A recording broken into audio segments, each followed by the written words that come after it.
potential impacts a delay may have. Over the course of his illness, the President has experienced 2 episodes of transient drops in his oxygen saturation. We debated the reasons for this and whether we'd even intervene. It is a determination of the team, based predominantly on the timeline from the initial diagnosis, that we initiate dexamethasone. I'd like to take this opportunity now, given some speculation over the course of the illness, the last couple of days, update you on the course of his own illness. Thursday night into Friday morning when I left the bedside, the President was doing well, with only mild symptoms, and his oxygen was in the high 90s. Late Friday morning when I returned to the bedside, the President had a high fever, and his oxygen saturation was transiently dipping below 94%. Given these 2 developments, I was concerned for possible rapid progression of the illness. I recommended the President we try some supplemental oxygen, see how he'd respond. He was fairly adamant that he didn't need it. He was not short of breath. He was tired, had the fever, and that was about it. And after about a minute, on only 2 liters, his saturation levels were back over 95%. He stayed on that for about an hour, maybe, and it was off and gone. Later that day, by the time the team here was at the bedside, the President had been up out of bed, moving about the residence with only mild symptoms. Despite this, everyone agreed the best course of action was to move to Walter Reed for more thorough evaluation and monitoring. Now I'd like to invite up Dr. Dooley to discuss current plan. Thank you, Dr. Conley. Before I begin a brief clinical update on the President's condition, I do want to reiterate my comments from yesterday regarding how proud I am to be a part of this multidisciplinary, multi-institutional team of clinical professionals behind me, and what an honor it is to care for the President here at Walter Reed National Military Medical Center.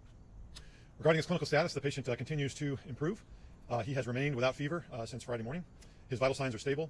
From a pulmonary standpoint, he remains on room air this morning and is not complaining of shortness of breath or other significant respiratory symptoms. He's ambulating himself, walking around the White House Medical Unit without limitation or disability. Our continued monitoring of his cardiac, liver, and kidney function demonstrates continued normal findings or improving findings. And I'll now turn it over to Dr. Garibaldi from Johns Hopkins to talk about our therapeutics and, again, our plan for the day. Thank you, Dr. Dooley. And I just wanted to, again, reiterate what an honor and a privilege it is to take care of the President, but to be part of such a talented and multidisciplinary team here at Walter Reed. The President yesterday evening completed his 2nd dose of remdesivir. He's tolerated that infusion well. We've been monitoring for any potential side effects, and he has had none that we can tell. His liver and kidney function have remained normal, and we continue to plan to use a 5-day course of remdesivir. In response to transient low oxygen levels, as Dr. Conley has discussed, we did initiate dexamethasone therapy, and he received his 1st dose of that yesterday, and our plan is to continue that for the time being. Today he feels well. He's been up and around. Our plan for today is to have him to eat and drink, be up out of bed as much as possible, to be mobile, and if he continues to look and feel as well as he does today, our hope is that we can plan for a discharge as early as tomorrow to the White House, where he can continue his treatment course. Thank you very much, and I'll turn it over to Dr. Conley for any questions.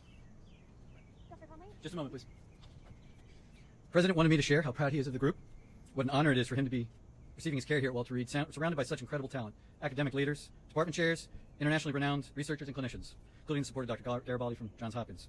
I'd like to reiterate how pleased we all are with the President's recovery, and with that I'll take your question. Thank you, Dr. Conley. You said that there were 2 instances where he had drops in oxygen. Can you walk us through the second one? And also I got a question for the lung specialist afterwards. Sure, yeah, yesterday there was another episode where he dropped down about 93%. He doesn't ever feel short of breath. We watched it, and it returned back up. As I said, we evaluate all of these, and given the timeline where he is in the course of illness, you know, we are trying to maximize everything that we could do for him, and we debated whether we'd even start it, the dexamethasone, and we decided that in this case, the potential benefits early on the course probably outweighed any risks at this time. Did you give him a 2nd round of supplemental oxygen yesterday?